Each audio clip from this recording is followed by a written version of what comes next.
ওভেনের ঝামেলা ছাড়াই বাসায় কিভাবে তান্দুরি চিকেন তৈরি করতে পারবেন আজ দেখাবো সেই প্রসেস। হ্যালো এভরিওয়ান, আসসালামু আলাইকুম। Welcome to my new another blog. প্রথমেই চিকেনটাকে ধুয়ে নিতে হবে। এখানে আমি পানি আর ভিনেগার দিয়েছি যাতে করে চিকেনের ভিতর যে ব্যাড স্মেল থাকে সেটা আর না বের হয়। তো এবার চিকেনটাকে আমি পরিষ্কার করে ধুয়ে নিয়েছি। এরপর আমি একটা মশলা তৈরি করে নিব।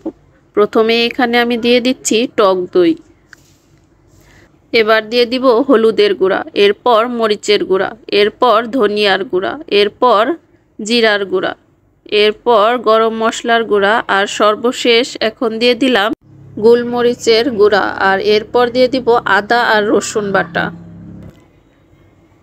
আর এরপর দিয়ে দিব লেবুর রস, আর এখন দিয়ে দিতে হবে সরিষার তেল। আর এই সবগুলো উপকরণ একসাথে করে খুব ভালোভাবে হাত দিয়ে মিশিয়ে নিতে হবে। আর এই মশলা মিক্স করাটা খুব বেশি জরুরি। মশলাটা যত ভালোভাবে মিক্স করতে পারবেন আপনার চিকেনটা তত মজার হবে। এবার সবগুলো চিকেন দিয়ে দিতে হবে।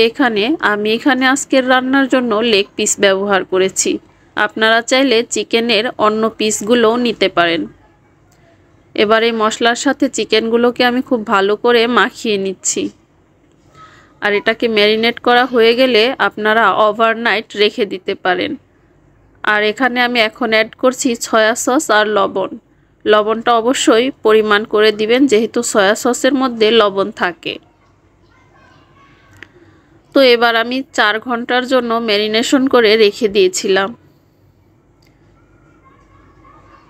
এভাবে করে এখন দেখুন আমার 4 ঘন্টা পর চিকেনটা এই পর্যায়ে আছে। এবার এটাকে ভেজে নিতে হবে। আমি চুলায় একটা প্যান বসিয়ে দিয়েছি, তার মধ্যে তেল গরম হলে আমি চিকেনগুলো দিয়ে দিচ্ছি। এবার আমি চিকেনগুলো দিয়ে দিলাম। প্রথমে একটু হাই হিটে এটাকে ভেজে নিতে হবে যাতে করে মশলাগুলো চিকেনের সাথে লক হয়ে যায়। এবার চিকেনগুলোকে আমি উল্টে দিব। আর একবার উল্টানো হয়ে গেলে এটাকে আমি ঢেকে দিব ঢাকনা দিয়ে যাতে করে ভেতরটা পুরোপুরি সেদ্ধ হয়ে যায়।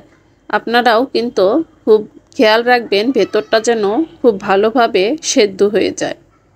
তো এবার আমি ঢেকে দিয়েছি। আর এই পুরো রান্নার প্রসেসটা আমার 20 মিনিট সময় লেগেছিল। আপনাদের হয়তো কম বেশি লাগতে পারে।